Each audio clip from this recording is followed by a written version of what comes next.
ምኑን የነበረው ኢየሱስም ይህን ተናገረ እኮ ይላል። ይኸውልህ አንብብ ምዕራፍ 17 ወይ አውጣና አስነብብ። ይህን ጥቅስ በደንብ ነው የማውቀው። በጣም ቅዱስ ነው። ኢየሱስ ተናግሮ ደሰኔ ዓለም ሳይፈጠር ነበርክ ብለህ ልታልፈርክ ያስኩ በቃ ዓለም ሳይፈጠር በነበረኝ ክብር ነው የሚለው ገብቶሃል አይደል? አምላክ ቀድሞ ማነው ይህን እያለ ያለው ማነው? ይህን እያለ ያለው ማነው እኮ ኢየሱስ ነው እየተናገረ ያለው። እኔ ነበርኩ አላለም ነው ጥያቄው። አዳምጥ ቆይ አንዴ። አሁን እዚህ አንተ ልታስረዳን የፈለግከው ምንድን ነው? ጥያቄው ሌላ፣ ያመጣኸው ጥቅስ ሌላ። አሁን አንተ እያልክ ያለው ቅድም ምንድን ነው ያልከው? አንተ ቅድም ምንድን ነው ያልከው? አንተ ምንድን ነው ያልከው? ኢየሱስ ክርስቶስ ፈራጅ ነው ስትል ነበር። እንትን ማን ነው? ኢየሱስ ክርስቶስ አምላክ አይደለም ስትል ነበረ። ፍጡር ነው ስትል ነበር ወይ ደግሞ አንዴ ቀስ ብል ይኸውልህ ኢየሱስ ክርስቶስ አምልኩኝ ወይንም ተገዙኝ ያለበት ጥቅስ አለ ወይ ብዬ እሱን ለማምጣት ነበር እዚህ የመጣው። ነገር ግን የለም አይደል? አምልኩኝ ተገዙኝ ያለበት እሱን ጨርስና ስለዚህ ጥቅስ ከመጀመሪያው ጀምረን አብሽርና እሺ ላሳይሽ እሱን ወይ ከዚህ እዚህ ጋር ይሄን ያዝልኝ ብቻ ይሄን ያዝልኝ። እሺ አምልኩኝ ተገዙኝ ያለበት ቦታ አስተንሽ አምልኩኝ የተገዙኝ ከሁለት አንዱን ችግር የለም። አንተ በገሃድ ትክክለኛ ራሱን ሲል ነው የምታምነው ማለት ነው? ይሄን ምስክር አይሆንም? አዎ ኢየሱስ ክርስቶስ አምልኩኝ ያለበት ጌታ የሚለውን በምንድን ነው የምትይዘው አንተ? ጌታ እኔ ዓለም ጌታ ወይ ደግሞ የዓለም ብርሃን በእኔም ቆይላውታለሽ ጠብቀኝ። ጌታ ስለሚለው ቅድም ጨረስን። በደንብ ከላይ ያለው ራሱ ልጅ አንስቶት ነበረ። አሁን ኢየሱስ ክርስቶስ አምልኩኝ ተገዙኝ ያለበት ቦታ ላይ የተፈለገው ለመሆኑ የምታመልኩት ኢየሱስ ተገዙኝ ብሏል ወይ? ያው ይሄ ጋዝ የማቴዎስ ወንጌል ምዕራፍ 15 ላይ እንዲህ ይላል፣ እናንተ እኔን ማን እንደሆኑ ሐዋርያት ማለት ነው። እናንተ እኔን ማን እንደሆኑ ትላላችሁ? ማን ትላላችሁ ይላል። ስምዖንም ጴጥሮስ መልሶ አንተ ክርስቶስ ያው እግዚአብሔር ልጅ ነህ አለ። ኢየሱስም መልሶ እንዲህ አለው፣ የዮና ልጅ ስምዖን ሆይ በሰማያት ያለው አባቴ ይላል እንጂ ስጋና ደም ይህን አልገለጠልህምና ይላል። የሰማይ ያለው አባት ማለት ነው። ኦኬ ቆይ ልሄድልህ ነው። ጠብቀኝ። አንድ ስክሪፕቶን ተረጋግጠን አንብብልን፣ ችግር የለውም እንሰማሃለን። እሺ ስክሪፕቶን እንዳይዘጋ። እሺ እኔም እልሃለሁ አንተ ጴጥሮስ ነህ፣ በዚህችም ማለት ላይ ቤተክርስቲያንን ትሰራታለህ፣ የገሃነም ደጆች አይችሏትም። የመንግስተ ሰማያትን መክፈቻ እሰጥሃለሁ አለው። የመንግስተ ሰማያትን መክፈቻ የሚሰጠው ማን ነው? ኢየሱስ ክርስቶስ አይደል? እባክህን አሁን መጽሐፍ ልታስተምር ነው ወይ?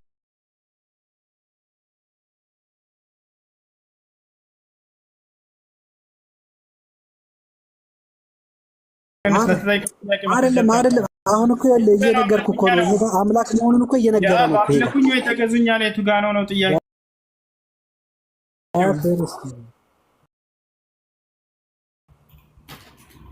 ይሄ እኮ ለሚያስተውል ይሄ በቂ ምላሽ እኮ ነው። ስለዚህ የለም በእንና ወደሱ እንሄዳለን። አምልኩኝ ተገዙኝ አይደለም። ያንን ማን ነው ከተባለ ታዲያ ይኸው መጽሐፉ ይኸው አውጣና አንብብ። ይሄ ምንድን ነው ታዲያ? ማቴዎስ ወንጌል ምዕራፍ 20 ቁጥር 20 ላይ አውጣው። እዛው ማቴዎስ ይነግራል። እዛው ማቴዎስ ላይ ሌላ ተርማ አብሽር። ማቴዎስ ወንጌል ምዕራፍ 20 ቁጥር ቆላስይስ 1:15ን አንብብለት። በቂ አድርጎ ይነግረዋል እስከ 17 ቆላስይስን አውጣ። አትረብሹ እንጂ ክርስቲያኖች ተው እንጂ ምን ነው በስነ ስርዓት እያወራን አንድ ሰው በተራ ታወራለህ። አብሽር እሺ። አሁን መንግስተ ሰማያትን መስጠት እንደማይችል ኢየሱስ ክርስቶስ እሱ በዚህ ጋር ላሳየው ነው። ያ ማለት አምላክ እንዳልሆነ ግልጽ ያለ ማስረጃ ማለት ነው። የሄድክ እሺ አውጣ። እየሰማሁ አውጣለሁ። ማስረጃ ምዕራፍ 20 ቁጥር 20 አውጣው እንጂ እስካሁን ስታወጣ ነበር እንደ ያብ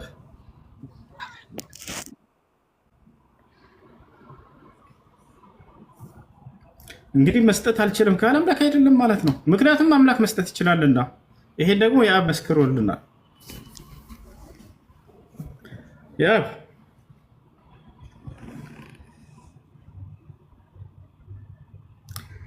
የዘብዴዎስ ልጆች እናት ይዛ መጣች ልጆች ከዛ ኢየሱስ ክርስቶስን እባክህን እነዚህ በመንግስትህ እንዲቀመጡ አድርግልኝ፣ አንዱን በቀኝ አንዱን በግራ። ይህን የምሰጠው አይደለሁም ብሎ ቃል በቃል ይናገራል። ነው ላሳያችሁ። ማቴዎስ ወንጌል ምዕራፍ 20 ቁጥር 20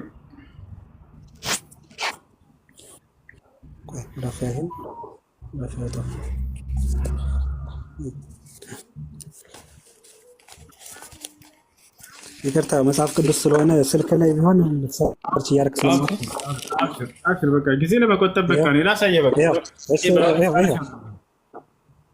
እሺ አንብበውሽ ከስንት ጀምሮ ማቴዎስ ወንጌል ምዕራፍ 20 ቁጥር 20 ቁጥር 20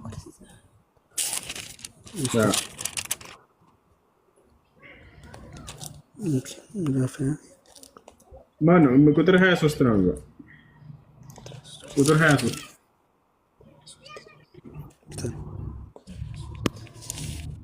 ቁጥር 23 ነው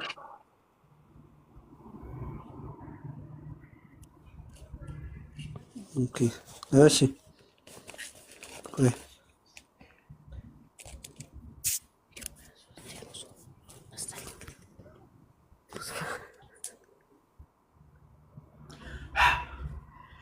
ማነው ከጎን ያለው ሌላ ሰው አለ አይደለ ማን አይቻለሁ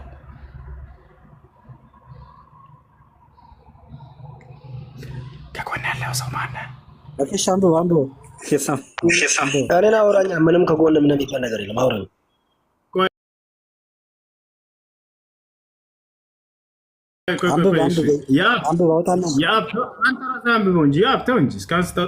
ልታወጣ ነግሬህ ኢየሱስ ክርስቶስ መንግስተ ሰማያትን መስጠት እንደማይችል አንተ እንድታናገው ፈልጌ ነው። ቃል በቃል ራሱ የተናገረውን ነው ደግሞ የምሰጠህ እኮ በጣም አስገራሚው ማለት ነው።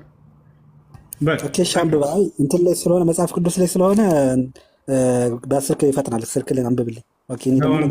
ዛወል መጽሐፍን ተው፣ አንተ ራስህ እንድታነበው ነው። በራስህ አውጥተህ ስታነበው ደስ ይላል። ኢየሱስ ክርስቶስ መንግስተ ሰማያትን ይሰጠኛል ብለህ ተስፋ አድርጋ የምታመልከው አካል በዘመኑ ተጠይቆ ነበር። ሴትየዋ ይዛ መጣች 2 ልጆቿን። መምህር ሆይ እነዚህን በቀኝና በግራህ በመንግስትህ እንዲቀመጡ አድርግልኝ እባክህ አለችው። እኔም የምሰጠው አይደለሁም እሱም ብሎ መለሳት። ያሰላ እኔም የምሰጠው አይደለሁም ማለት በላይ ከዚህ የበለጠ ምን ይበል ኢየሱስ ክርስቶስ? ያንተን አውጣው ወደ ማስረጃ ነው እናሳየህ። በቃ መጽሐፍ ቅዱስ በቃ እንዳናወጣልህ ነው። በቃ ቁጥር 23 ያወጣልህ አለ። ያውና ኢየሱስም ምን ትፈልጊያለሽ አላት። ከመጀመሪያ ጀምረን እናንብበው አይደል? ያብ ወይ ይሰማ ከቁጥር 20 ጀምሮ እናንብበው። ከቁጥር 20 አድርግላቸው አንድ ትንሽ ከፍ አድርገው አነስ። ያውና የዘብዴዎስ ልጆች እናት ልመና ይላል። ምንድነው የምትለምነው? ኢየሱስ ክርስቶስን መታ መንግስተ ሰማያት እንዲያስገባላት ነው። ምን ብሎ እንደሚመለሳት ተመልከቱ። አምላክ ከሆነ ያን ያደርግላታል። ነገር ግን ተመልከቱ፣ በዚያን ጊዜ የዘብዴዎስ ልጆች እናት ከልጆቿ ጋር እየሰገደች እና አንድ ነገር እየለመነች ወደ እርሱ ቀረበች። እርሱም ምን ትፈልጊያለሽ አላት። እርሷም እነዚህ 2 ልጆቼ አንዱ በቀኝህ አንዱን በግራህ በመንግስትህ እንዲቀመጡ እዘዝ አለችው። የሚያዝ መስላታል። እዘዝ። ኢየሱስ ግን መልሶ የምትለምኑትን አታውቁም። እኔ ልጠጣው ያለውን ጽዋ ልትጠጡ እኔም የምጠመቀውን ጥምቀት ልትጠመቁ ትችላላችሁ አለ። እንችላለን አሉት። እርሱም ተመልከቱ፣ ጽዋዬንስ ትጠጣላችሁ፣ በቀኝና በግራ መቀመጥ ግን ከአባቴ ዘንድ ለተዘጋጀላቸው ነው እንጂ እኔ የምሰጥ አይደለሁም አላቸው። ያሰላም ኢየሱስ ክርስቶስ መንግስተ ሰማያትን መስጠት እንደማይችል ቃል በቃል ራሱ ተናግሯል። ያብ አንድ ጊዜ ያብ ይኸውልህ ዮሐንስ 14 ቁጥር 1 ላይ እኮ ቅድም የሆነ የጠቀስኩት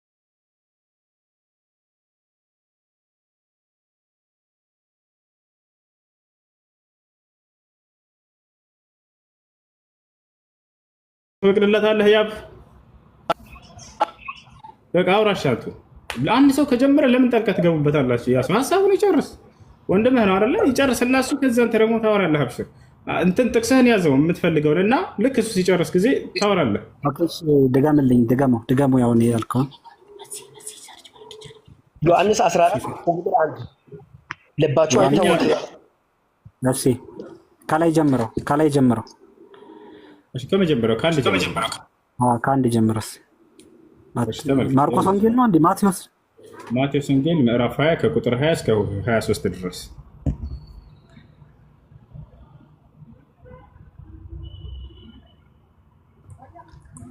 በመንግስትህ እነዚህ እንዲቀመጡልኝ እዘዝ አለችው። ይህን እኔ የምሰጥ አይደለሁም ማለት በቃ። እሺ አንብባ። አነበብ ነው እኮ ጌታ ሰው ኢየሱስ ምን ትፈልጊያለሽ? ማን መልስ ወደ ኢየሱስ ምን ትፈልጊያለሽ አላት። ማነች እንደዚህ አላት? ሰው እስኪ ንገረኝ። ያው ከላይ ተቀምጧል። ያው የዘብዴዎስ ልጆች እናት ልመና። ኦኬ ልመና ነው ይሄ ልመና። ኦኬ እሺ ሂድ። ከዚህ በኋላ የዘብዴዎስ አታሳልፈዋ፣ ከፍ አድርገው ትንሽ።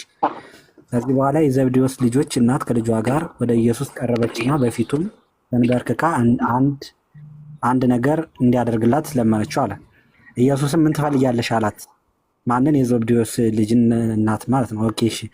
እርሷም በመንግስት እነዚህን ሁለት ልጆቼ፣ ይሄን አስምርልኝ፣ በመንግስት የሚለውን ያዝልኝ።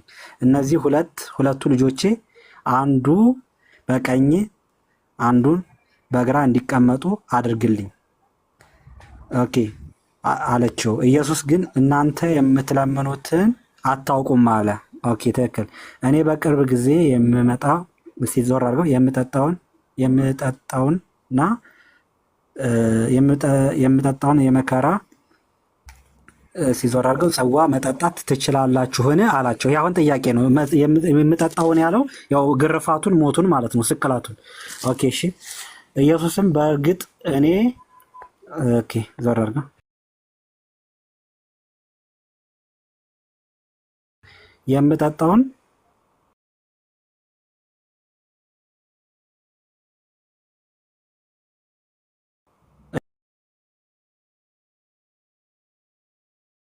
ይህ ዞር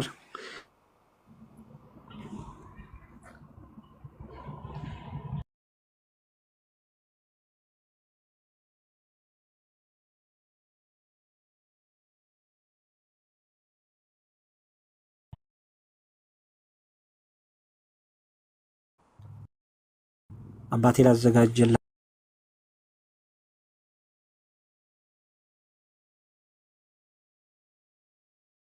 ሰዎች ነው።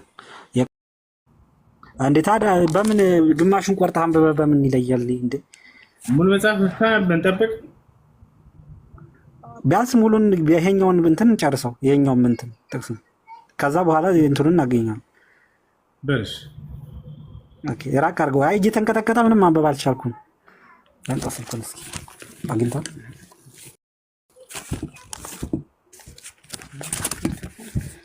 እናንተ መካከል ወይ አንብብልኝ፣ እስኪ ሰውዬ አንብብልኝ።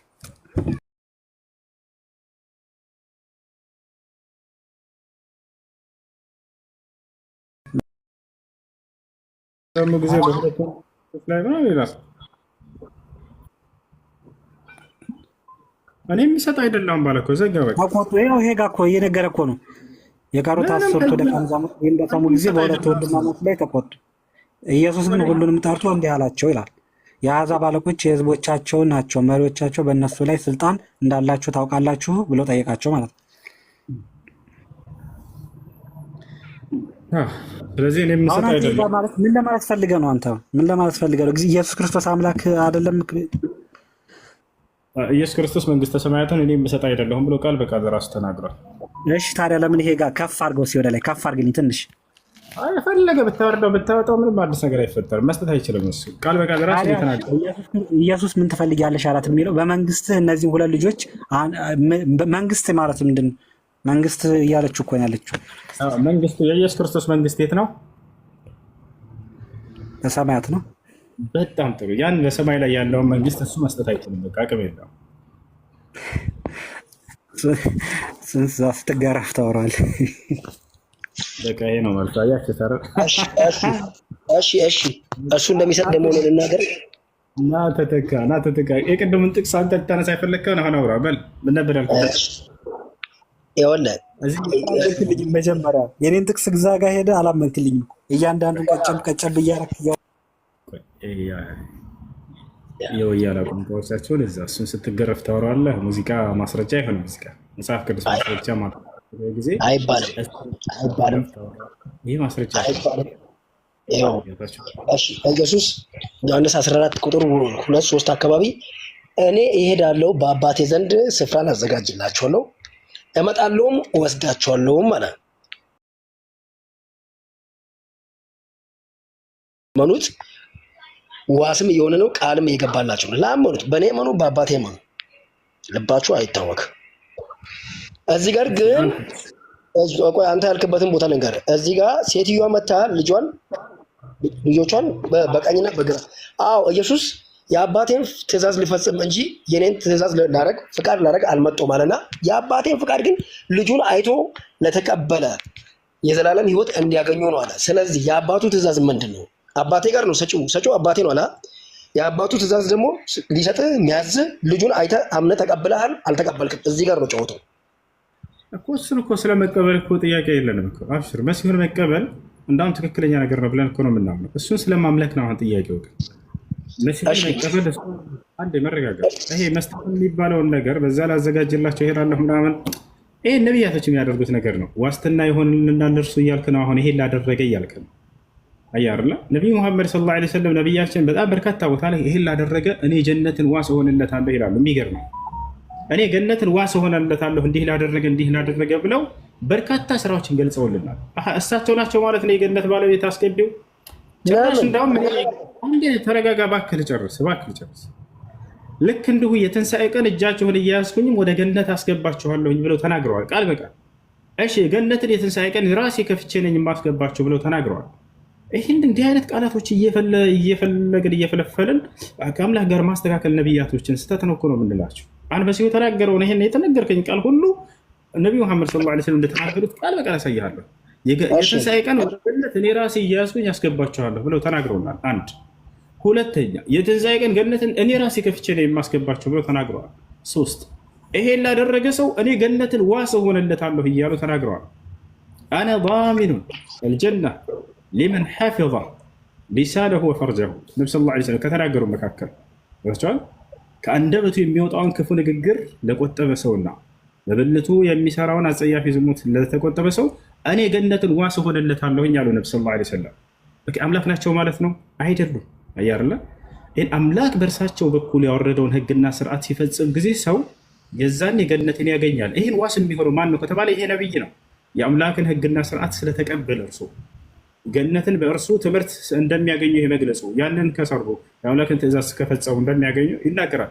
ገነትን አስገባችኋለሁ ብሎ ቢናገር ኢየሱስ ክርስቶስ አምላክ የሚያደርገው ነገር አይደለም ራሱ። ምክንያቱም ነቢያቶች ትውልዶቻቸውን እየያዙ ወደ ገነት ያስገባሉ ብለን እናምናለን። ነቢዩ ሙሐመድ ሰለላሁ ዐለይሂ ወሰለም ቃል በቃል የትንሣኤ ቀን ፈኡድኺልኩም ኢለል ጀና ነው፣ እኔም እያያዝኩኝ ወደ ገነት አስገባቸዋለሁ እያንዳንዳቸው ብሎ ተናግረዋል። ሌላ ነገር ምንድን ነው? በእግዚአብሔር የሚመኑ በእኔ የሚመኑ ብሏል ኢየሱስ ክርስቶስ ነው ያልከው አይደለ? ቀደም ዮሐንስ ወንጌል ምዕራፍ 14 ቁጥር 1 አምላክ ይሄን በመጽሐፍ ቅዱስም ላይ በቁርአንም ላይ ልክ እንዲሁ ይናገራል። የሚገርም መጽሐፍ ቅዱስ ላይ ምን ይላል? በእግዚአብሔር የሚመኑ በነቢያቱ የሚመኑ ይላል። ቆይ ኢየሱስ ክርስቶስ ነቢይ ብቻ ሳይሆን ጌታም ነው። በቃ መሐመድ ቆይ ቅድም የተናገርከው ቃል ያ ሁሉ እና አስጨርሰ ቆያ እኔ ዋስ ሆንላቸዋለሁ ወደ መንግስተ ሰማያት አስገባላቸዋለሁ ነው። ግን በእኔ እመኑ ብሏል። ስለዚህ ከኢየሱስ ክርስቶስ ኮፒ አድርጎ መሆኑን በምን አውቃለሁ? ከኢየሱስ በኋላ ነው የመጣው። ከኢየሱስ ክርስቶስ በኋላ ኮፒ አድርጎ መሆኑን በምን አውቃለሁ? ምክንያቱም ስለ ኢየሱስ ክርስቶስ ራሱ ነቢዩ መሐመድ እንደሚመጣ እንደሚፈርድ ይናገራል አይደል? ከሱ ኮፒ አድርጎ ቢሆንስ በምን አውቃለሁ? ላስረዳ። አንደኛ በክርስቶስ ማመን ሲባል ምን ለማለት ነው? ቅድም በደንብ ተነግራችሁ ነበረ። ዮሐንስ ራሱ ይናገራል። ክርስቶስ መሆኑን የማያምን እያለ ይናገራል። ኢየሱስ ክርስቶስ መሆኑን አላመኑም ነበር አይደል? በዘመኑ የነበሩ አይሁዶች ይህን ታውቃለህ? ይህ አላመኑትም። እነዛ ፈሪሳውያኖችም ጸሐፎችም ሁላቸውን ክደውታል፣ አስተባብሎታል። ምን መሆኑን? ክርስቶስ መሆኑን። ክርስቶስ ማለት የተቀባ የተመረጠ ማለት ነው።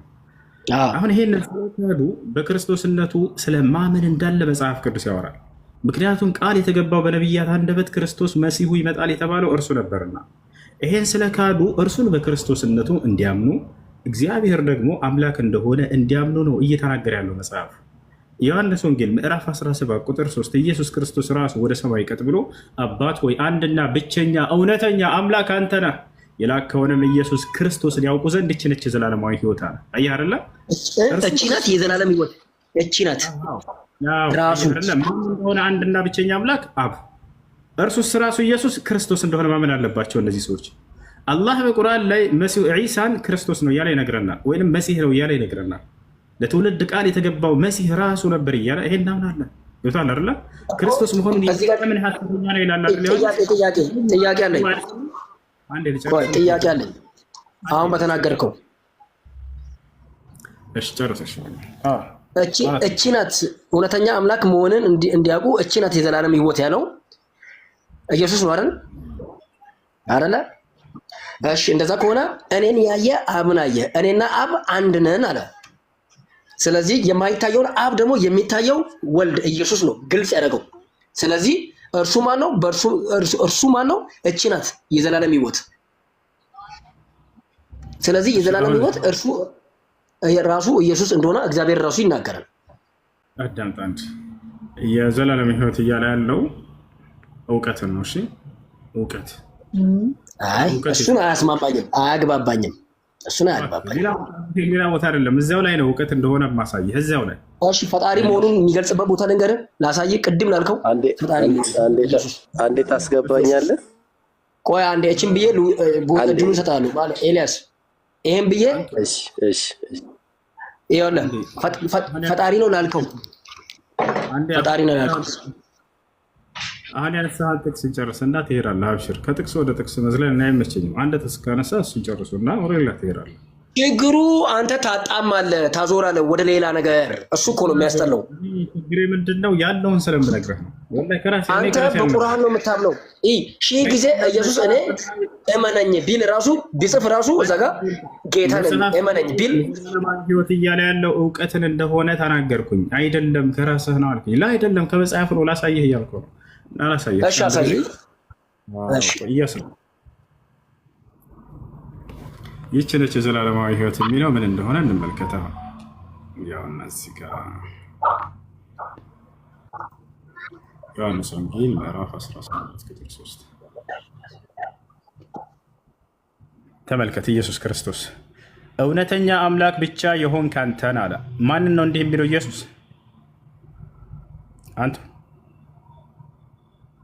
አንቱ የተናሳ አቤት ያው እውነተኛ አምላክ ብቻ የሆነውን አንተን የላከኝን ትንሽ ቀና አድርግ፣ ትንሽ ቀና ወደ ላይ ቀና አድርግ። እዚህ ጋር እንትኖቹ በቃ እሺ። አምላክ አንተ ብቻ የሆነውን አንተን የላከኝንም ኢየሱስ ክርስቶስን ያውቁ ዘንድ ይቺ የዘላለም ሕይወት ናት አለ። ምን ይሉ ዘንድ አለ? ያውቁ ዘንድ ያውቁ ዘንድ አለ። ይህች ነች የዘላለማዊ ሕይወት። አንድ እውቀት ተገልጿል እዚህ ጋር። ያን እውቀት ሲያውቁ ጊዜ እነርሱ የዘላለማዊ ሕይወት ያገኛሉ። ምንና ምን ከተባለ አንደኛ ስለ አንዱና ብቸኛው አምላክ፣ ሁለተኛ ከዛ ከአንድና ከብቸኛው አምላክ የተላከ መልእክተኛ ስለሆነ ስለ ኢየሱስ ክርስቶስ። አየህ አይደለ? እሱ ምንድን ነው? እውነተኛ አምላክ ብቻ የሆንክ አንተን አለ። ማንን? አብን አይደለ? የላከውንም ኢየሱስ ክርስቶስን። ክርስቶስ ምንድን ነው? ከአንዱና ከብቸኛው አምላክ የተላከ መልእክተኛ ነው። ይህን ያውቁ ዘንድ ይህች ነች የዘላለማዊ ሕይወት አለ። ላኢላሃ ኢለላህ ዒሳ ረሱሉላህ የሚለውን ያወቀ ሰው ነቢ ሰለላሁ ዐለይሂ ወሰለም ምን አሉ? ና ይላል። እዚሁ እኮ ነኝ ያለሁት። ቀስ በል እንጂ ታወራለህ። ከአንዱ አምላክ በስተቀር በእውነት የሚመለክ አምላክ ያወቀና መሲሁም የአምላክ የዛ የአንዱ አምላክ መልእክተኛ መሆኑን ያወቀ ሰው ይሄ ሰው የዘላለማዊ ሕይወትን ያገኛል። አለቀ። የዘላለማዊ ሕይወት የሚገኘው በዚህ ትምህርት ነው። አንድና ብቸኛ የሆነ አምላክ አለ። የአንዱ አምላክ ደግሞ መሲሁን ክርስቶስን መልእክተኛ አድርጎ ልኮታል። ይሄ እንዲያወቀ ሰው የዘላለማዊ ሕይወት አለው ነው። ይሄ ነው ነቢዩ መሐመድ ሰለላሁ ዐለይሂ ወሰለም ሲያስተምሩ ጊዜ ከአላህ በስተቀር በእውነት የሚመለክ አምላክ እንደሌለ ያወቀ፣ እኔም ለእርሱ መልእክተኛ መሆኔን ያወቀ እርሱ የዘላለማዊ ሕይወትን ገነትን ያገኛል እያሉ ይናገራሉ። በየነቢያቱ ዘመን የሆነው አንድ አምላክ ብቸኛ አምላክ አለ፣ እርሱን ማወቅ እንዲሁም በዘመኑ የተላከውን መልእክተኛ እንደ መልእክተኛነቱ ማወቅ፣ ይህ የዘላለማዊ ሕይወትን ያስገኛል። ላኢላሃ ኢለላህ ዒሳ ረሱሉላህ አውራን አሁን ማውራት ትችላለህ። እሺ እንደዛ ከሆነ ግን እሺ እኔን ያየ አብን አየ። ይቅርታ የተቀበለውን አባቴ የሚቃላለ ይሄን አፍርስ ነው የምትለኝ? አጥፋ ነው የምትለኝ? ከመጽሐፍ ቅዱስ እኔን ያየ እኔን የተቀበለ የዘላለም ሕይወት አለው እያለ እኔን የተቀበለኝ አባቴም ይቀበለዋል፣ እኔን የሚወደኝ አባቴም ይወደዋል እያለ እየተናገረ እቺ እውነት የዘላለም የማይታየው ያንን አምላክ ስለማናቀው ይኸው በሚታወቅ መንገድ መጣና እኔን ያየ አብን አየ። እኔን የተቀበለ የአብን መልእክት ተቀብሏል፣ የአብን ሐሳብ ተቀብሏል እያለ የተናገረ አንተ ግን በመላእክት መልእክተኛ ነው እያልክ ነው። አሁን ዋናው ምን መሰለህ? ጌትነቱን ነው አንተ እያስካድክ ያለው። መጽሐፍ ቅዱስ አንተ በምትለው ካለ መጽሐፍ ቅዱስን ብዙዎቹን ቃል እንሽራለን እንደዛ ከሆነ። ስለዚህ ጌታ መሆኑን ደግሞ እንትን ብዬ ነግሬህ እንትን ማለት ፈጣሪ መሆኑን ከፍጥረት ሁሉ በፊት ቅድሚያ እንደነበረ ነግሬህ በወጣ ሁላ ደስ ይለኛል። አንዴ ከአንድ ጥቅስ ዝም አሁን በወጣ ፈርቶ ወጣ እንዳልባል አንድ ጥቅስ አንሳና ማንም ይላል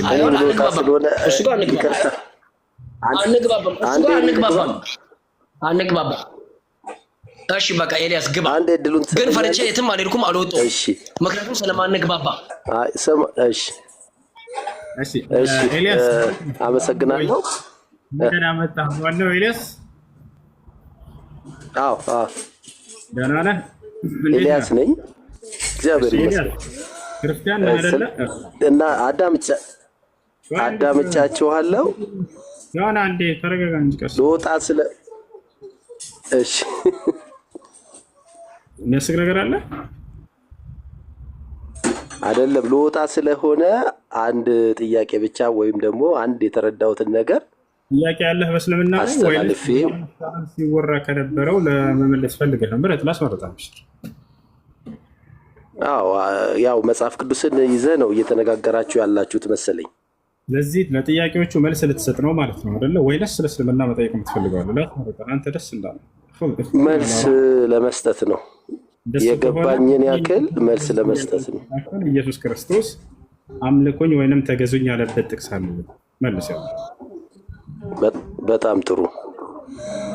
ስለ ክርስቶስ ኢየሱስ ለማወቅ በመጀመሪያ አብን ማወቅ፣ ከዛ ቀጥሎ ደግሞ መንፈስ ቅዱስን ማወቅ፣ ከዛ ደግሞ ራሱ ጌታ ኢየሱስን ማወቅ ያስፈልጋል። ወደዚህ ምድር ጌታ ኢየሱስ ክርስቶስ ሲመጣ ያስተማረበት ጥቅስ አለ ወይ? እሺ ላውጣል። እሺ አንደኛ ዮሐንስ አውጣሽ። አንደኛ ዮሐንስ ምዕራፍ ኢየሱስ ክርስቶስ አምልኩኝ ወይንም ተገዙኝ ብሎ ጥሪ አድርጓል፣ ተናግሯል። እኔ አንተን ደግሞ አንድ ጥያቄ ልጠይቅህ። አንተ ወንድ ነህ ሴት ነህ ብልህ ምን ትለኛለህ? ኢየሱስ ክርስቶስ አሁን ወንድነትህን አትጠራጠርም አይደለ?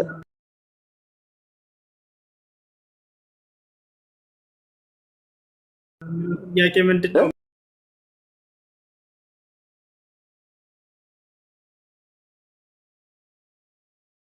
መልሱ ምንድን ነው? አንተ ወንድ ነህ ሴት ነው መልሱ። አይደለም። እሺ አንደኛ ዮሐንስ አውጣሽ። አንደኛ ዮሐንስ ምዕራፍ 5 ቁጥር 20 አውጣሽ። አንደኛ ዮሐንስ ላይ ኢየሱስ ክርስቶስ የተናገረው ጥቅስ አለ ራሱ። ይኸውልህ አንድ ነገር ልንገርህ። አንድ ነገር አትነግረኝም። ኢየሱስ ክርስቶስ አንደኛ ዮሐንስ ላይ የተናገረው ቃል አለ። ኢየሱስ ክርስቶስ አንደኛ ዮሐንስ ላይ የተናገረው አንድ ቃል አለ። እኔን አምልኩኝ ተገዙኝ ብሎ ጥሪ አድርጓል። በሐዋርያት መሰረት ላይ የተመሰረተውንና በነቢያት በክርስቶስ ኢየሱስ ላይ ያለውን ቃል ታምናለህ? እኔ ደግሞ ልጠይቅህ፣ ታምናለህ? መልስ የለም። ወላሂ ኢየሱስ ክርስቶስ አንድ ቦታ ላይ ተገዙኝ አምልኩኝ አለ። እሺ ይህን የሚመልስ ክርስቲያን እኔ አበናየ ማለት ምን ማለት ነው? ወደ እሱ እንመጣለን። ምን ማለት ነው ወደሚለው ግን ኢየሱስ ክርስቶስ አምልኩኝ ተገዙኝ አላለም። አንተ ተናግረህ ክርስቲያን ሰዎች ሌላ ቦታ የለመዱት ነገር አለ። ነጽር ምናምን የሚሰሩ ልጆች ጋር የሆነ ጥያቄ ጠይቋቸውና እኛ ልጆች መልስ ሳይኖራቸው ሲቀር እኔና አብ አንድ ነን ብለዋል። ይሄ ምን ማለት እንደሆነ ታውቃለህ ይሏቸዋል። የእኛ ልጆች የዋህ ናቸው። ይሄዱና ይሄ ማለትማ እንደዚህ ነው ወደሚለው ተረት ይጎተቱላቸዋል። ለእኔ ጋር እንደዚህ አይሰራም፣ ነውር ነው ከኔ ጋር። ለጥያቄው መልስ ትመልስና ከዚያ በኋላ ስለዚያኛው ጥቅስ እናወራለን። ምክንያቱም ያ ጥቅስ ስለዚህ እያወራ አይደለም፣ ስለምናወራ ጉዳይ። ኢየሱስ ክርስቶስ አምልኩኝ ወይም ተገዙኝ ብሏል ወይ? ተገዙኝ ብሎ የተናገረበት ቦታ ላይ አለ ወይ? ያላ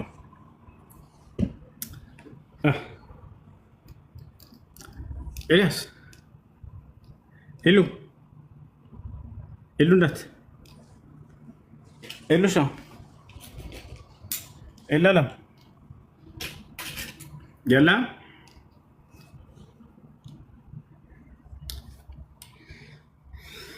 ኤልያስ የለም። በቃ ምን እናድርግ? ኤልያስ ለዚህ ነው ልጁን ስታስቆመው የነበረው መልስ እንዳለው ሰው ነውር ነው፣ የምር ነውር ነው። እንደሱ ጥሩ አይደለም። هذا مو زين. اوكي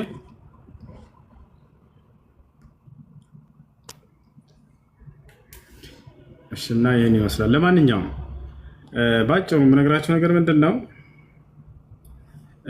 እኛ ሌላውን አካል ዝቅ ከማድረግ እንዳይመስላችሁ። ወላሂ ስንናገር ብዙ ጊዜ ክርስትና የእምነቶቹ መሰረት ማስረጃ ያላቸው ስንል ጊዜ እንዳለ መሰረታዊ እኮ ናቸው። ደግሞ በጣም የሚያሳዝነው እሺ ቅርንጫፍ ነገር ምናምን ችግር የለውም፣ እሱ ማስረጃ አይኖረው። የሆነ ጥቅስ ተወስዶ በዚያ ላይ ተሽከርክረው ይመልሱ ስለ ቅርንጫፍ ነገር። በእኛ ጋር አለ ያመኮሱ። ለምሳሌ አህካም ባልሆኑ ነገራቶች ላይ፣ ህግጋት ባልሆኑ ነገራቶች ላይ ዑለሞች እስቲንባጥ እያደረጉ ይሄ ሐራም ይሄ ሐላል የሚለውን ያወጡልናል። ችግር የለውም እሱ ቦታቸው አላለ። ግን መሰረታዊ ስለ አምላክና ስለ እምነት በሚመለከት ጉዳይ ቃል በቃል መቀበል አለበት። ይሄ ነገር አምላክ ተገዛኝ ብሏል ወይ? አዎ ቃል በቃል ወአን ያዕቡዱኒ ይላል አምላክ። አላህ እኔን ተገዙኝ ይላል ቃል በቃል። ወኢያየ ፈዕቡዱን ይላል እኔን ብቻ ተገዙ እያለ ይናገራል። ቦታቸው አላረ እርሱ ማን ነው ብለን የምንጠይቅ እነኒ አነላህ ላኢላሃ ኢላ አነ ይላል። እኔ አላህ ነኝ ከእኔ በስተቀር ሌላ ማንም አምላክ የለም እያለ ይናገራል። አያቸው አይደለ? አምልኮ ጠርቶኛል ወይ አምልከኝ ብሎ ቃል በቃል አምላክ አላህ ወአን ያዕቡዱኒ ሃዛ ሲራጡ ሙስተቂም እኔም ብቻ ተገዙ ይህ ነው ቀጥተኛው መንገድ ይላል። ነቢያቶች ጋር ስንሄድ መሲሁ ራሱ ምን አለ? ወኢነላሃ ረቢ ወረብኩም ፈዕቡዱሁ ሃዛ ሲራጡ ሙስተቂም አለ። የእኔም ጌታ የእናንተን ጌታ አላህ ነው፣ እርሱም በብቸኝነት ተገዙት ይህ ነው ቀጥተኛው መንገድ ይላል መሲሁ። አብርሃም ምን አለ? ወኢብራሂም ኢዝ ቃለ ሊቀውሚሂ እዕቡዱላሃ ወተቁሁ አብርሃም ለህዝቦቹ አላህን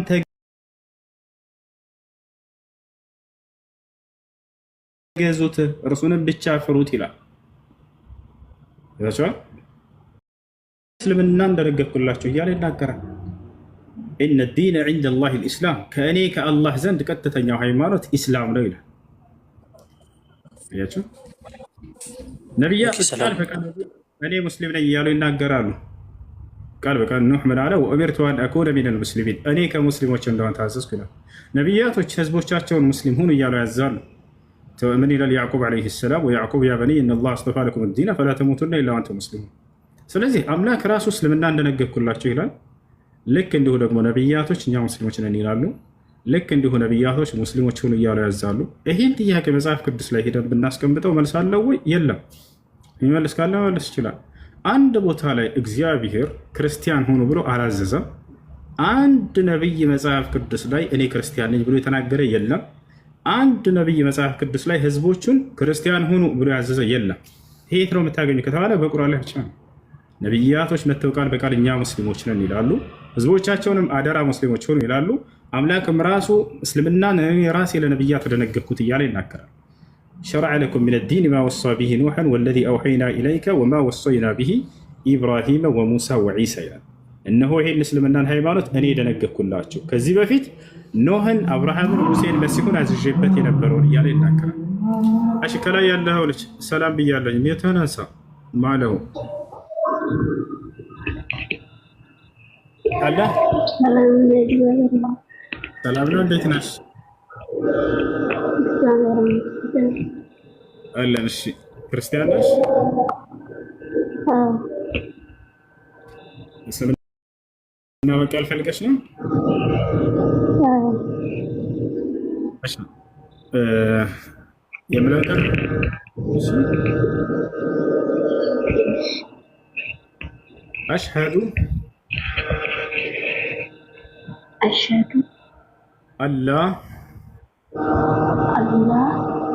ኢላሃ ኢለላህ إلا الله أشهد وأشهد أن أن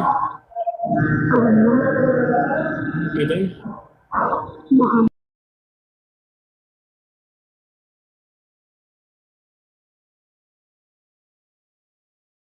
محمدا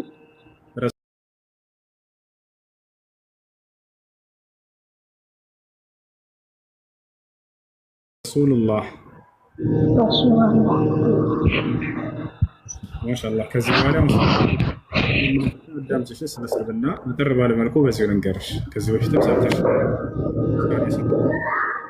እሺ። አሁን ያልሽው ቃል የሸሃዳ ቃል ወይም የምስክር ቃል ይባላል። የእስልምና ሃይማኖት የመጀመሪያው ትእዛዛትና መሰረት ነው። ይዛቻል ምን ማለት ነው ትርጉሙ ከተባለ አሽሀዱ አን ላ ኢላሃ ኢለላህ ወአነ ሙሐመድን ረሱሉላህ ማለት እነሆ ከአንዱ አምላክ ከአላህ በስተቀር በእውነት የሚመለክ ሌላ አምላክ የለም ብዬ መሰክራለሁ፣ ሙሐመድም የእርሱ መልእክተኛና ነብይ ናቸው ብዬ መሰክራለሁ ማለት ነው። ነቢያቶች ሁሉ የትእዛዝ ሁሉ መጀመሪያና ፊተኛ ብለው ያስተማሩት ይህ ወደ እስልምና የሚገባበት የሆነ ቃል ነው። ዛሬም ቢሆን እስከ ዘመኑ ፍጻሜም ቢሆን ከሰው ዘር መጀመሪያ ጀምሮ አምላክ ለነቢያት ሁሉ ያስተማረው ይህ ነው። አምላክ አንድና ብቸኛ እውነተኛ እንደሆነ ለህዝቦቻቸው እያሳመኗቸው ነበር፣ ያስመሰክሯቸው ነበር። በዘመኑ የተላከውን ነቢይ እንደ ነቢይ ደግሞ እንዲመሰክሩ ያደርጓቸዋል። በመሲሁ ዘመን ሰዎች እንዴት ወደ ኢስላም ሲገቡ እንደነበር አላህ በቁርአን ላይ ሲናገር ምን ይላል? በሱረቱል ማኢዳ ምዕራፍ 5 ቁጥር 111 ላይ ወኢዝ አውሐይቱ ኢለል ሐዋርይን አን አሚኑ ቢ ወቢረሱሊ ቃሉ አመና ወሽሀድ ቢአንና ሙስሊሙን ይላል። ወደ ሐዋርያቶችም የትእዛዝ ቃሌን ባስተላለፍኩ ጊዜ አስታውስ ይላል። በማን በኩል? በመሲሁ በኩል። ምን የሚል ትእዛዝ? አን አሚኑ ቢ ወቢረሱሊ፣ እናንተ ሐዋርያቶች ሆይ በእኔ በአምላካችሁ እመኑ፣ በላኩላችሁ መልእክተኛም እመኑ ተባሉ። ቃሉ አመና፣ እነሆ አመንን አሉ። ወሽሀድ ቢአንና ሙስሊሙን፣ እኛ ሙስሊሞች መሆናችንን እንመስክር አሉ ይላል። ስለዚህ የሙስሊምነታቸው ማስመስከሪያ የሸሃዳ ቃል ምን ነበር? በአንዱ አምላክ ያምናሉ፣ በተላከው መልእክተኛም እንዲሁ ያምናሉ፣ ይቀበላሉ። ይህን ለማለት ፈልጎ ነበር መሲሁ በአምላክ እመኑ በእኔ እመኑ ሲል ጊዜ ይታቻል። አይ እሱም አምላክ መሆኑን ማመን ነው ብላችሁ እንትን አላቸው። ለአምላክ አላህ ሱብሓነሁ ወተዓላ በእኔ እመኑ በመሲሁ እመኑ ይላቸው ነበር። በቀደሙትም ነቢያት ምን ይልላቸው ነበር? አላህ በቁርአን ላይ ሲናገር ፈአሚኑ ቢላሂ ወሩሱሊሂ ይላል። በሱረቱ ኒሳ የመጨረሻው ገጽ ላይ ምን ይላል? በእኔ በአምላካችሁ እመኑ በመልእክተኞቼ እመኑ ይላል። አምላክ ናቸው ወይ? አይደለም፣ መልእክተኝነታቸውን ነው። ይታቻል። በነቢ ሰለላሁ ዐለይሂ ወሰለም ጊዜ ምን አለ? ፈአሚኑ ቢላሂ ወረሱሊሂ ወኑር ለዚ አንዘልና ይላል። በእኔ በአምላካችሁ እመኑ በእርሱም በመልእክተኛ በሙሐመድ እመኑ ይላል። በምንድን ነው የምናምነው? መልእክተኛ እንደሆነ ማለት ነው፣ አምላክ እንደሆነ አይደለም። ከእርሱ ጋር እመኑ እመኑ ብሎ ስላስቀመጠው ብቻ አምላክ ነው ማለት አይደለም። ያ አካል እኔ መልእክተኛ ነኝ እያለ እየተናገረ ጭራሽ አንተ አምላክ ነህ ብለን ልንክረው አይገባም። መሲሁ ቃል በቃል መልእክተኛ የተላከ እንደሆነ ከተናገር ኸላስ እንደገና እሱን ወደ አምላክነት ከፍ ማድረጉ እርሱ ያላስተማረውን ትምህርት በእርሱ ላይ መፍጠር፣ ይሄ በእርሱ ላይ ክህደትን ከመፍጠር ነው የሚቆጠረው። እንደአጠቃላይ ይህ የሸሃዳ ቃል አሁን ወደ እስልምና ሰው ሲገባ ጊዜ የሚመሰክርበት የሆነ የምስክር ቃል ነው። እሺ፣ አንድ ሰው እስልምናን በመቀበሉ ምን ያገኛል? አንድ ሰው እስልምናን በተቀበለበት ጊዜ ያለፈ ኃጢአቱ ሁሉ ይማርለታል። ይህን አላህ በቁርአን ላይ ራሱ ቃል በቃል ይናገራል።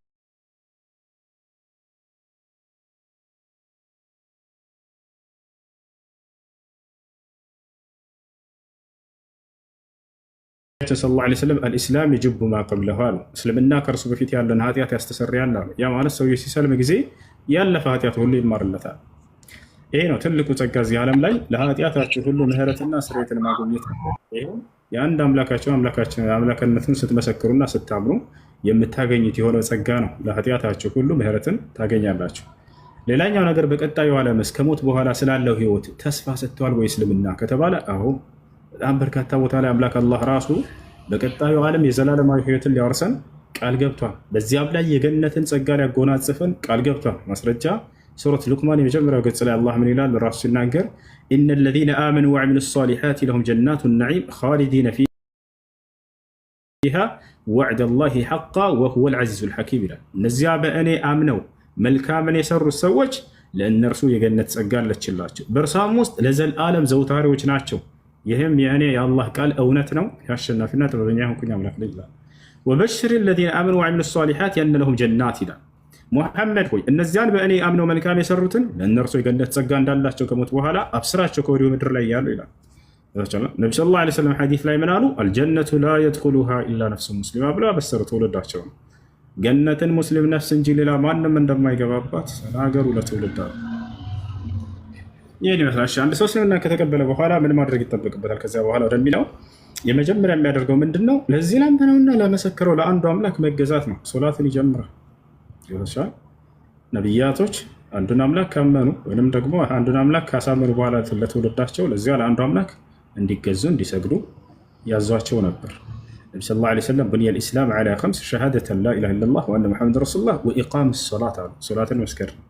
ስለ ሶላት አሰጋገድ በቅረቢያሽ ጓደኛ ካለችሽ እሷን ብታስተምርሽ ጠይቂያት፣ ታስተምርሻለች፣ መስገድ ትጀምራለች። ከሌለች ደግሞ ከላይ ዛህራ የምትለዋለች ፎሎ አድርጊያትና እሷ የምትማሪበትን ግሩፕ ታስገባሻለች፣ ታስተምርሻለች፣ ሶላትን ከዚያ ትጀምራለች። ከዚያ በኋላ እስላማዊ ትምህርቶችን የምትማሪበት ግሩፕ ትገቢያለሽ።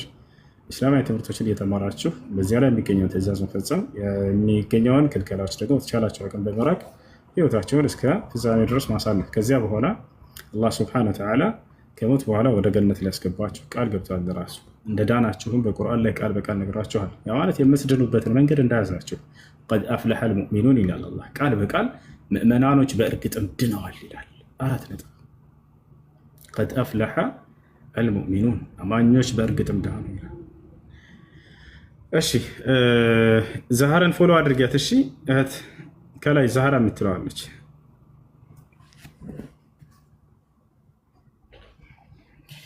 እሺ ጥያቄ ያለ ካለ መጠየቅ ይችላል። ሰላም እንዴት ነህ? ሰላም አማን ነው። እግዚአብሔር ይመስገን። ኦኬ ስለ አሁን ዮሐንስ ወንጌል ስላነሳኸው እንትን መልስልህ። ትንሽ ማን ነበረ? ድምፅ ይረብሻል። ትንሽ ማን ነበረ? ማድሩ ማን ይሆን? ሀያት ወይም ኢክራ ወይም ሱመያ የትኛው ደስ ይልሻል?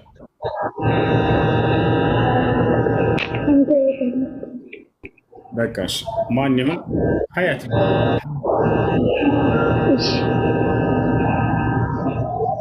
ቀጥል። ወንድማችን ማነው? ገና ስንቀጥል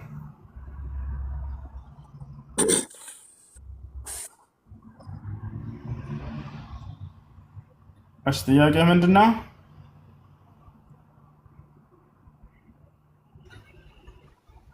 ሄሎ ኦኬ ለእኔ ነው። ሶሪ እሱ ጥያቄ አለኝ።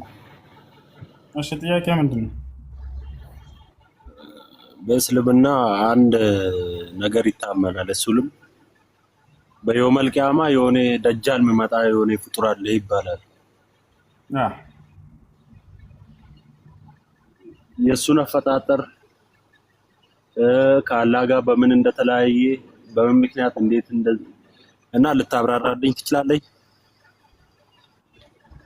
እሺ ደጃል هو من بني آدم ከአደም ልጆች ነው። የሰው ፍጥረት ማለት ነው። ከሰው ዘር ነው። ያ ነው እንግዲህ እዚህ ቦታ ላይ አላህ ሱብሓነሁ ወተዓላ አማጽያን ህዝቦች እንዳለፉ ነግሮናል። ነገር ግን እያንዳንዱን ሰው አከሌ እንዲህ አድርጎ ነው ያመፀው፣ አከሌ እንዲህ አድርጎ ነው ያመፀው የሚለውን የእያንዳንዱን አካል አላስቀመጠውም። ነገር ግን ምን አድርጎ ነው ይሄ አካል ምንድን ነው አስተምሮቱ፣ ጥሪው ምንድን ነው ከተባለ ክህደትና ኃጢአት ነው። ይህን ቃል በቃል ማስረጃ እናሳያለን። እነዚህ ነገራቶች መሰረት አድርጎ የሚነሳ ነው። እሱ የዚህ ዓለም ገዥ እንደሆነ ይናገራል። እንዳጠቃላይ ያ አካል እኔ መሲሁ ነኝ ብሎ የሚነሳ አካል ነው። ትክክለኛውን መሲህ ዒሳ ዓለይሂ ሰላምን እርሱ አይደለም እኔ ነኝ ትክክለኛው መሲሁ ብሎ ይነሳል። ከዚህ የበለጠ ኃጢአት የለም። ይሄ ውሸት ነው፣ ክህደት ነው። እውነተኛው መሲህ ያ የድንግል ማርያም ልጅ እንጂ ሌላ ማንም አይደለም። ገብታችኋል አይደል? ከእርሱ ውጭ ሌላ አካል መሲሁ ነኝ ብሎ ከተነሳ ይሄ ሐሰተኛ በአምላክ ላይ የቀጠፈ ቀጣፊ ነው። እውነተኛው መሲህ ያ ከድንግል ማርያም ያለ ወንድ ዘር ፈሳሽ ከሴት ብቻ የተገኘው የሆነው እርሱ እንጂ ሌላ ማንም መሲህ የለም። ገብታችኋል አይደል? የዛኔ ግን እሱ ሲነሳ ጊዜ እኔ መሲሁ ነኝ ብሎ ይነሳል ይህ አካል። ነቢዩ ሙሐመድ ሰለላሁ ዐለይሂ ወሰለም ስለ እርሱ ትንቢት ነገሩ። ከዛብ አሉ። ምንድነው? ካፍር ብሎ ገለጹት። ከሃዲውና አስተባባዩ ሐሰተኛው መሲህ ብለው ገለጹት። በግንባሩ መካከል ከሃዲ የሚል ጽሑፍን ታያላችሁ አሉ። አየህ፣ እርሱ ከሰው ዘር ነው እንደ ማንኛውም ሰው። 2 እጆች አሉት፣ 2 እግሮች አሉት፣ አይኖች አሉት። በአይኖቹ መካከል ልክ እንዲሁ ከፋራ የሚል ፊደል ተጽፎበታል። አፈጣጠሩን ሁሉ ነቢ ሰለላሁ ዐለይሂ ወሰለም ተናግረዋል። እንዳጠቃላይ ያ ሐሰተኛው መሲህ ነው። ከእሱ ጋር ለምን ያለውን ታሪክ ለምንድነው መሲሁ ላይ ብሎ የሚነሳ የሚለውን እንመልከት። የዛኔስ ማን ይቀበለዋል የሚለውን ሁሉ ነቢ ሰለላሁ ዐለይሂ ወሰለም ተናግረዋል። ምን መሰላችሁ ታሪኩ? አምላክ ለአይሁዳውያኖች ወይም ለእስራኤላውያኖች አንድ ተስፋ ሰጥቷቸው ነበር። እሱም ባለው መሲህን እንደሚልክላቸው ተስፋ ሰጥቷቸዋል።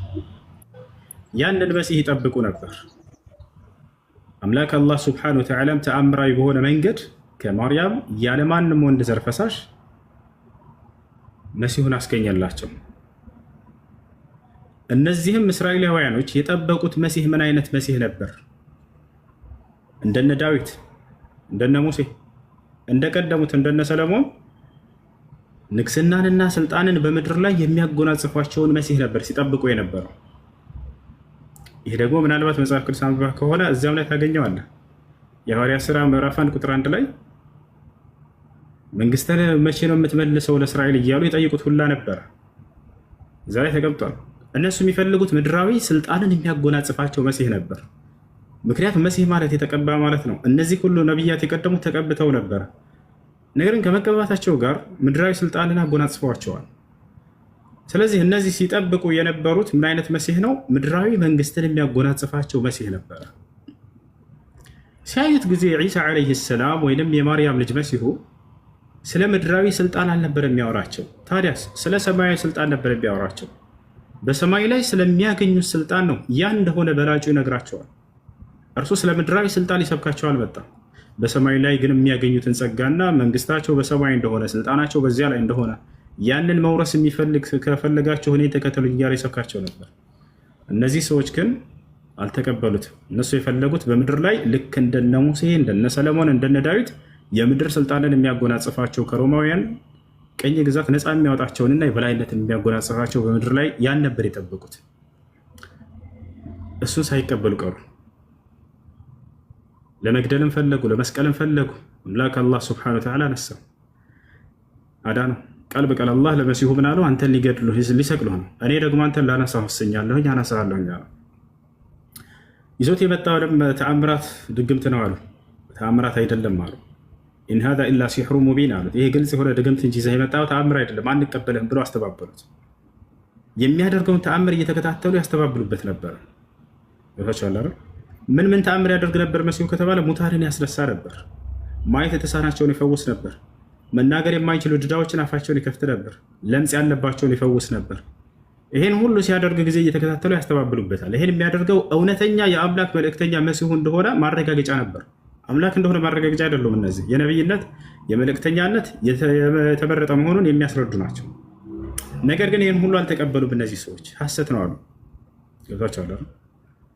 አንተም ዲቃላ ነህ ብለው ሁሉ ሰደቡት።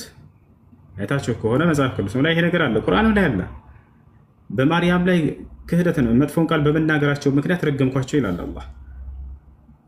ወቢኩፍሪሂም ወቀውሊሂም ዐላ መርየመ ቡህታንን ዐዚማ፣ አይሁዳውያኖችን ረገምኳቸው በክህደታቸው ምክንያትና በማርያም ላይ ከባድ የሆነን ቅጥፈት ዝሙትን ሰርታ ነው ልጁን ያመጣችው በማለታቸው ከእዝነት ያራኳቸው አለ። ለማርያም ሲል ያንን ህዝብ ረግቦታል አላህ። ምክንያቱም እርሷ በዝሙት አላመጣቸውምና ልጁን አላህ በቁርአን ላይ መልስ ሰጣቸው። እርሱ በተአምራዊ በሆነ መንገድ ተገኘ እንጂ እናንተ አይሁዳዎች እንደምትሉት በዝሙት የተገኘ አይደለም አላቸው። መጽሐፍ ቅዱስ ላይ በዝሙት እንደተገኘ ይናገራሉ። ኢየሱስ ክርስቶስ ፊት ቆመው አይሁዳዎች ታስታውስ ከሆነ እኛስ የዝሙት ልጆች አይደለንም አባት አለን እያሉ ያሾፉበታል፣ ወይም እሱን ይናገሩታል። እኛስ የዝሙት ልጆች አይደለንም አባት አለን ይሉታል። አንተ ያለ አባት የተገኘ በዝሙት የተገኘ ነህ እያሉት ነው እነዚህ ሰዎች። አምላክ አላህ ይሄንን ቅጥፈታቸውን በማርያምም ላይ ሆነ በመሲሁ ላይ ሊያነጻቸውና ሊያጸዳቸው ዘንድ መሲሁንና ማርያምን በቁርአን ላይ ስለነሱ ክብር ተናገረላቸው። በፍጹም እርሷ በዝሙት አላመጣቸውም ልጁን፣ ተአምራዊ በሆነ መንገድ ነው። እርሱም እንዲሁ በዝሙት አልመጣም፣ ተአምራዊ በሆነ መንገድ ነው። ይሄም ብቻ አይደለም፣ ማርያምና መሲሁ ራሳቸው በራሳቸው ዝም ብሎ አፈጣጠራቸው ተአምር ናቸው ብሎ ነው ቁርአን የገለጸው። ወለቲ አሕሰነት ፈርጅሃ ፈነፈኽና ፊሃ ምን ሩሒና ወጀዐልናሃ ወብነሃ አየተን ሊልዓለሚን እርሷንም ልጇንም ለዓለማት ሰው ድንቅ ተአምር አድርጊያቸዋለሁኝ አለ። ማርያም ለዓለም ሰው ድንቅ ነች። ከምን አንጻር ከተባለ ማንም ወንድ ሳይገናኛት ልጅ የወለደች ብቸኛዋ የዓለማችን ድንቅ ሴት ተብላ ትታመናለች። መሲሁ በራሱ ተአምር ነው። በምን ከተባለ ያለማንም አባት ከሴት ልጅ ብቻ የተፈጠረ የሆነ ወንድ ልጅ ተብሎ ይታመናል። ሁላችንም እናትና አባታለን እርሱ ሲቀር ሁለቱም ተአምር ናቸው ብሎ አላህ ሱብሓነሁ ወተዓላ በቁርአን ላይ ገለጻቸው። እነዛ ዲቃላ ናቸው ዝቅ አድርገዋቸው ምናምን የነበሩትን ሁሉ እንዳለ መሬት አስገባቸው። አላህ ክብራቸው የተጠበቀ ሆኖ እስከ ዘመኑ ፍጻሜ ድረስ ይቆይ ዘንድ የእነሱን ክብር በቁርአን ላይ ገለጸላቸው። እሺ አሁን ወደ መሲሁ ወደሚለው እንሂድ። እነዚህ ሰዎች መሲሁን አልተቀበሉም አይደለ? ነቢዩ ሙሐመድ ሰለላሁ ዐለይሂ ወሰለም ምን አሉ? አይሁዶችም እስከ ዘመኑ ፍጻሜ ድረስ መሲሁ ይመጣልናል ብለው በተስፋ ሲጠብቁ ታያላችሁ፣ ይጠብቃሉ አሉ። አይሁዶች እስካሁን መሲሁ ይመጣል ብለው እየጠበቁ ነው። ያ ጀማዓ እስከ መቼ ድረስ እንደሚጠብቁ መቼ እንደሚቀበሉም ሐሰተኛውን መሲህ ነቢዩ ሙሐመድ ሰለላሁ ዐለይሂ ወሰለም በትንቢት ነግረውናል። ሐሰተኛው መሲህ የዛኔም ይነሳል የዘመኑ ፍጻሜ ሲደርስ አሉ። የዛኔም አይሁዶች ወዳ ይከተሉታል አሉ። ቃል በቃል ሐዲስ ላይ አይሁድ እስከዛ ድረስ መሲሁ ይመጣል ብለው ይጠብቃሉ። ሐዲስ ላይ ምን አሉ? የኽሩጅ ደጃል ምን አርድ ኹራሳን ፈየትበዑሁ 70,000 የሁዲ ወዐላ ሩኡሲሂም አጠያሊስ አሉ። ሐሰተኛው መሲህ የዘመኑ ፍጻሜ ይነሳል። የዛኔም አይሁዳውያኖች ለእኛ ቃል የተገባው መሲህ ይሄ ነው ይላሉ። ለምን? ምክንያቱም በምድር ላይ ስልጣንን ያጎናጽፋቸዋል ለተወሰነ ጊዜ ዓለምን የዳስሷታል አሉ ነቢ ሰለላሁ ዐለይሂ ወሰለም። ያም መሲሁ እኔ ለዚህ ዓለም የዚህ ዓለም ገዢ ነኝ ብሎ ያሳምናቸዋል። አይሁዶች የፈለጉት ደግሞ መሲህ የዛ አይነት ነበረ። በምድር ላይ ስልጣንን የሚያጎናጽፋቸው በምድር ላይ የበላይነትን የሚያስቆናጥጣቸው የሆነን መሲህ ነበር የጠበቁት። አሃ ለእኛ ቃል የተገባው ይሄ ነው ይላሉ። ያን እውነተኛውን መሲህ ግን ያልተቀበሉት በምድር ላይ እንደቀደሙት እንደነ ሙሴ እንደነ ዳዊት እንደነ ሰለሞን የምድራዊ ስልጣንን ስላላሳያቸው ነው። አንተ ነህ የአይሁድ ንጉሥ እያሉ ሁሉ ይሳለቁበት ነበር። ገብታችኋል አይደለ? ምክንያቱም እነሱ የፈለጉት ምድራዊ ንግስናን መንግስትን የሚያጎናጽፋቸው ነበር። እርሱ ግን መሲሁ የሚናገረው ስለ ሰማያዊ መንግስት ብቻ እንጂ ስለ ምድራዊ መንግስት አልነበረም። የሰማያዊ መንግስት እያለ ይደጋግምላቸዋል። ሊሰሙት አልፈለጉም ጭራሽ። የዛን እነዚያ ይሁዲዎች ሐሰተኛውን መሲህ በተቀበሉ ጊዜ ለተወሰነች ጊዜ በምድር ላይ የበላይነትን ያገኙ ይመስላቸዋል። ከዚያም በኋላ አምላክ አላህ ሱብሓነሁ ወተዓላ እውነተኛውን መሲህ ያወርደዋል። መሲሁ እንደዚህ ነው አምላክ ያስቀረበት ምክንያት አንደኛው እውነተኛው መሲህ ዛኔም ከሰማይ ይወርዳል አሉ ነቢ ሰለላሁ ዐለይሂ ወሰለም። ማን? የማርያም ልጅ በሰማይ ላይ ይገኛል። እርሱ ከሰማይ ይወርዳል። ሲወርድ እንዲህ ዝም ብሎ እንደተራ አካል አይደለም የሚወርደው፣ በመላእክት ታጅቦ ይወርዳል። ልጆች ቤት አድርጉታል። መሲሁ የዛኔ ሲወርድ በመላእክት ታጅቦ ይወርዳል። ነቢ ሰለላሁ ዐለይሂ ወሰለም ናቸው ያሉት። ከቀኝና ከግራው መላእክቶች አጅበውትም ይወርዳል አሉ። ከወረደ በኋላ ቀጥታ ወደ ኢየሩሳሌም ይሄዳል። የንዚሉ ዒሳ ብን መርየም ፊ አኺሪ ዘማን ሸርቀይ ዲመሽቅ ዒንደ ባቢል ሉድ፣ በምስራቅ ደማስቆ ባቢል ሉድ የሉድ በር በምትባል ቦታ ላይ ዒንደ ልመናረት ልበይዳ የነጯ ሚናራ ባለቤት መስጅድ አጠገብ እዛች አጠገብ ይወርዳል ከመላእክቶች ጋር። ከዚያም ቀጥታ ወዴት ይሄዳል? ወደ ኢየሩሳሌም ያቀናል አሉ። ኢየሩሳሌም ቤተል መቅደስ ወይም ቤተ መቅደስ መስጅድ አልአቅሷ ታውቁታላችሁ። ወደዛ ቀጥታ ይሄዳል። ከዛ ወደዛ ከሄደ በኋላ መሲሁ የመጀመሪያ የሚያደርገው ምንድነው? እናንተ እየሰገዳችሁ እያላችሁም ይደርሳል አሉ። መሲሁ ምን እንደሚያደርግ ሁሉ ነቢ ሰለላሁ ዐለይሂ ወሰለም ተናግረዋል። ወደፊት መጡ። የዛኔ ልክ ከገባ በኋላ ወደ መስጅድ ይገባል። እናንተ ልትሰግዱ በተዘጋጃችሁበት ሰዓት ለአንዱ አምላክ ልትሰግዱ ይገባል አሉ። የዛኔ ትንቢት እየተናገሩ የሚገርማቸው እርሱን ከመውደዳቸው የተነሳ ምን አሉ? ወዲያው እንደምንገናኝ ከእርሱ ጋር ሲናገሩ ጊዜ ገና ስንገናኝ አደራ መሲሁን ስታገኙት የዛኔ የእኔን ሰላምታ አድርሱ አሉ። በትንቢታቸው መካከል መን አድረከ ሚንኩም ዒሳ ብን መርየም ፈልየቅረእሁ ሚኒ ሰላም አሉ። የማርያምን ልጅ መሲሁን ከእናንተ የሚያገኝ ሰው አደራ የዛኔ የእኔን ሰላምታ ለእርሱ ያድርሰለት አሉ። ነቢያቶች በመካከላቸው ወላሂ በጣም ይዋደዳሉ፣ በጣም ይከባበራሉ። ስለ እርሱ ትንቢት በጣም ብዙ ተናግረዋል። ልጨርስላቸው፣ የተወሰኑ ነው የምነግራቸው፣ ሰዓት እየደረሰ ነው። ከዚያ በኋላ ይገባል አሉ። መሲሁ በጣም የተናነሰ አካል ነው፣ ሙተዋዲዕ ነው፣ ዝቅ የሚል ነው፣ ራሱን ከፍ ከፍ የሚያደርግ አይደለም። ልክ እንደገባ መስጅድም ምን ትላላችሁ? እና መሲሁ አሰግደን ብላችሁ የዛኔ አክብራችሁ ቦታውን ትለቁለታላችሁም አሉ። ነገር ግን እርሱ እንዲህ ይላችኋል አሉ፣ ኢነሃ ኡቂመት ለኩም፣ ይህ ለእናንተ ነው ኢቃም የተደረገውና እናንተ ናችሁ የምታሰግዱት ይላችኋል። ይለቅላችኋል አሉ። ከዚያ እናንተ ታሰግዳላችሁ። ወዲያውም ሰግዶ እንደጨረሰ ይወጣል አሉ። ወዴት? ሐሰተኛውን መሲህ ፍለጋ። እዛ ያሉ አማኞች ሁሉ እርሱን ይከተሉታል። ከዚያ በኋላ እናንተም በዚያ ዘመን መሲሁን ትከተላላችሁ አሉ ነቢ ሰለላሁ ዐለይሂ ወሰለም። ታዲያ መሲሁ የሚመራው በምንድን ነው ከተባለ በቁርአንና በሐዲስ ነቢ ሰለላሁ ዐለይሂ ወሰለም ፈየኡሙኩም ቢኪታቢላሂ ወሱነቲ አሉ። በቁርአንና በሐዲስም ያስተዳድራችኋል አሉ። በእርሳቸው በተሰጣቸው ህግና ስርዓት ትውልድን ይመራል፣ ይፈርዳል ሲባል ሰምታችኋል። በቁርአንና በሐዲስ ለሰዎች ያስተዳድራል ማለት ነው። አንድ መንግስት ለሀገሪቱ ይፈርዳል አይደል? ያስተዳድራቸዋል። ከዚህ አንጻር ነው ማስተዳደርን አስፈልክቶ ነው ይፈርዳል የሚል የመጣ አላህ ነቢያቶችን በቁርአን ላይ ወአን ይሕኩም በይነሁም ይላቸዋል። ነቢዩ ሙሐመድ ሰለላሁ ዐለይሂ ወሰለምን ፍረድ ይላቸዋል። ፍረድ ማለት ምን ማለት ነው?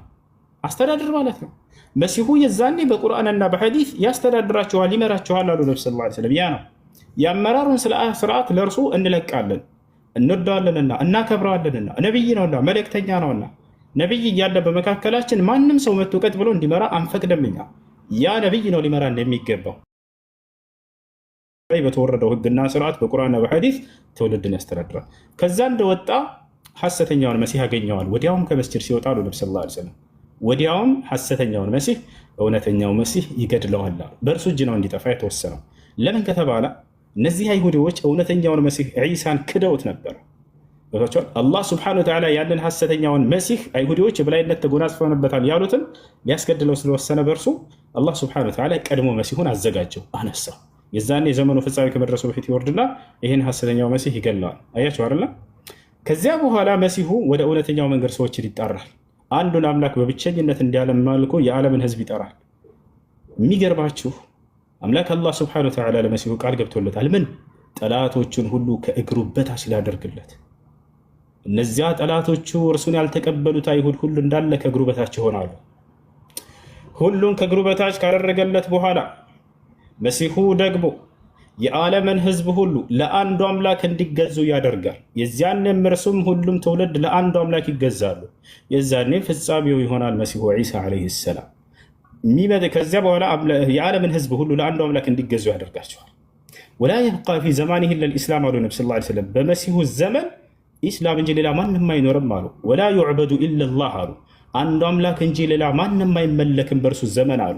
ሁሉን ጠላት ከእግሩ ስር ሊያደርግለት ቃል ገብቷል። አላህ በቁርአን ላይ አንተንና አንተን የተከተሉህን የዛኔ የዘመኑ ፍጻሜ ከመድረሱ በፊት ግን የበላይነትን በጠላቶችህ ላይ አጎናጽፋለሁ ብሎታል። ማናቸው ጠላቶቹ? አንቀበልም መሲህነቱን ብለው የካዱት አይሁዲዎች የዛኔ ከእግሩ በታች ይሆናሉ። ሁሉን ጠላቶችን ከእግሩ በታች ካደረገለት በኋላ እርሱ ደግሞ ከሁሉ በላይ ይሆናል። መሲሁ ያ ማለት ከጠላቶቹ በላይ ይሆናል፣ ያሸንፋቸዋል፣ ድል ያደርግባቸዋል። ያን ድል ካጎናጸፈው በኋላ አምላክ አላህ ሱብሓነሁ ወተዓላ የዓለምን ህዝብ ሁሉ ለአንዱ አምላክ እንዲገዙ ያደርጋል። ለአንዱ አምላክ እንዲገዙ ካደረገ ሙስሊም ካደረገ በኋላ ሁላቸውም የዛማን ነው መሲሁ የዛኔ ፍጻሜ ይሆናል፣ ይሞታል ለማንኛውም ሰው። ይሄን ይመስላል ልጆች። አነስና ዛህር አሉ። ቀጥሉላቸው። መግሪብ ደረሰ ከኔ ጋር። እሺ እሱ ኡስታዝ ጥያቄ ያለኝ አባ ኡስታዝ እኔ ልጠይቅ። ተረጋጉ አንዴ። እዚህ አንድ ነገር ከእስልምና ነው የወጣው። ቆይ አንዴ። አሁን ሁሴን ሊሰግድ ነው። እሺ ሲመጣ ተቀጥላለሁ። አነስም ፎሎ አድርጉት። እዚህ ያላችሁ ሁላችሁ 1800 ሰዎች